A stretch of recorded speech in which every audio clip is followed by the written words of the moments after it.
Amen, choir. Before I get started, I just have to point out that a lot of the theming around today's worship service is related to storms and weather, and we did that without knowing what the forecast today would be, so that feels like a God moment. Speaking of which, one Sunday afternoon 2 years ago, my now husband Zach and I drove out to visit my sister at her house in unincorporated Millington, Tennessee. This house is about 30 minutes from where we live in Midtown and just a couple minutes down a winding country road from the Shelby Forest State Park. It's a beautiful, woodsy place to live. The neighborhood is full of wildlife and forest, and it all rests comfortably outside of the hustle and bustle of city limits. You can picture lots of space in between the houses and lots of stars to be seen in the sky at night. On this particular Sunday, though, we had just arrived for our afternoon visit, not 10 minutes before the sky began to darken ominously outside.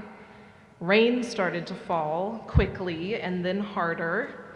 The lights flickered, the power went out, and we all stood in near silence, just listening to the winds pick up outside. Winds, which we would later hear on the news, were estimated to be between 80 and 90 miles per hour. The windstorm, which was unforeseen by any radar that I had checked that day, seemed to be over just as fast as it started. The howling wind subsided into an eerie silence, and we ventured out the front door to find a very different looking world. That winding country road was now covered in a thick green carpet of fallen leaves and tree branches. Cumbersome limbs were strewn about the property, miraculously inches away from our cars. We realized that we had zero cell phone service. But the most disconcerting discovery was a giant fallen tree lying directly across the road that we had just driven in on. As we surveyed the aftermath of this storm, more and more neighbors came out of their houses to do the same. We all compared notes about what had happened and what the damage looked like at everyone's house.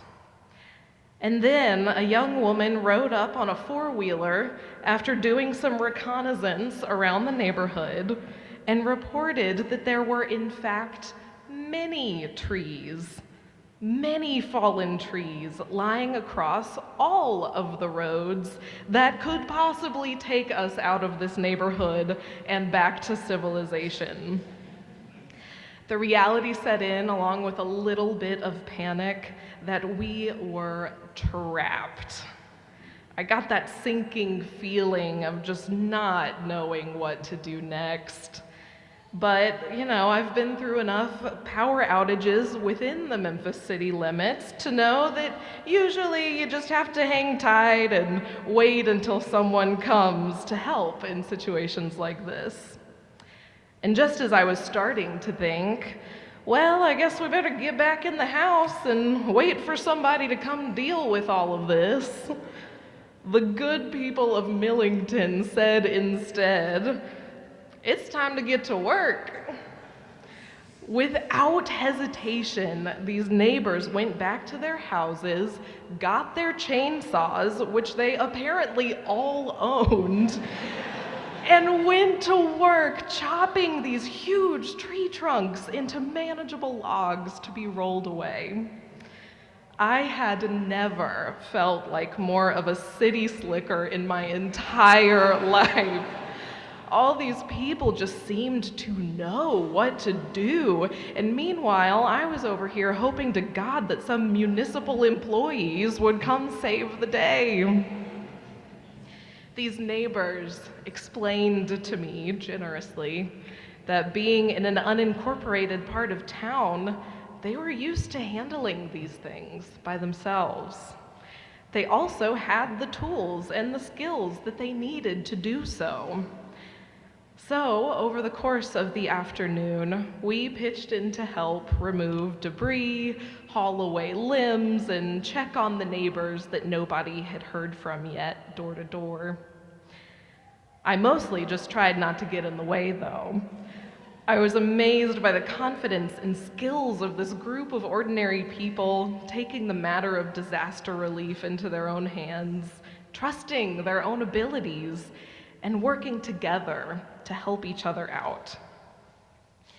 Despite these valiant efforts, there was still no clear path for our car to make it out of the neighborhood by the time the sun was setting.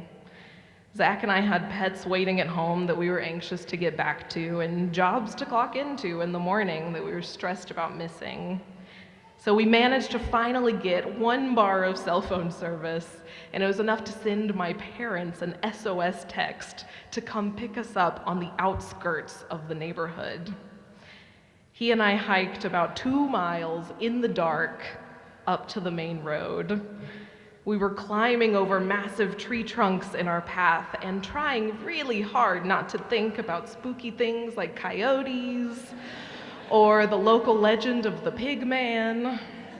If you know that one, you know. Along the way, more helpful neighbors would guide us through their yards to avoid flooding and dangerously downed power lines. We finally found my sweet parents waiting for us on the other side of it all, and gratefully made our way back to the city. I have thought about this day a lot since, mainly because it helped me realize that I really should learn how to operate a chainsaw one day. You just never know. But this experience was also a stark example of just how quickly a totally normal day can turn into a disastrous one. And it reminds me that it's all too easy to feel helpless in a storm. It's easy to become overwhelmed and fearful when faced with unexpected obstacles. These moments can be so jarring that it's easy to forget that you or the community around you may already have the resources you need to make it through. Moments like this make me really sympathize with the position of the disciples in today's gospel reading from Matthew. You can read along with me in your bulletin if you'd like to see why. And when Jesus got into the boat, his disciples followed him. A windstorm suddenly arose on the sea, so great that the boat was being swamped by the waves. But Jesus was asleep. And the disciples went and woke him up, saying, "Lord, save us, we're perishing." And he said to them, "Why are you afraid, you of little faith?" Then he got up and rebuked the winds and the sea, and there was a dead calm. They were amazed, saying, "What sort of man is this, that even the winds and the sea obey him?" To be honest, this is one of those stories where I always feel like Jesus is being a little harsh in response to his disciples' concerns, at least on my first reading of the story. To be fair, they did wake him up from what I'm sure was a very much needed nap, but still, they're all on this boat. A windstorm suddenly arises, and the boat is being swamped, overwhelmed by waves. It sounds awful and scary, and the disciples seem to truly believe that they are going to die. They come to Jesus for help, and before he gives it to them, he asks, "Why are you afraid, you of little faith?" And at first glance, this response, at least to me, seems a little dismissive or even willfully ignorant to the reality of the situation that they're in. Upon further reflection, though, I believe that the kind of faith Jesus calls the disciples to here is not some false hope or some toxic positivity. After all, the literal storm they face is a very real threat, and Jesus knows that. The danger can't simply be wished away, and we can't pretend that it's not scary. Instead, I believe the kind of faith that Jesus actually calls his disciples to requires a deeper trust that no matter what is happening, we are going to figure it out together. It's not about downplaying the seriousness of the storm. It is about acknowledging the truth that they are actually capable and equipped to survive it. Not only do the disciples have Jesus in their corner to help them along here, it also strikes me that many of Jesus' followers were fishermen before leaving their lives to follow him. It's not far-fetched to imagine that these disciples had encountered storms at sea before. Maybe by inquiring about their fear and their faith, Jesus is reminding them that with their powers combined, they have everything they need to make it through. Maybe they need to reclaim a little confidence in Jesus and in themselves. As Pastor Tony shared last week, we have entered the season of giving in our liturgical calendar here at First Congo. Our theme in the season of giving this year is reclaiming confidence in a time of woe. And through this theme, we're considering the etymology of the word confidence itself.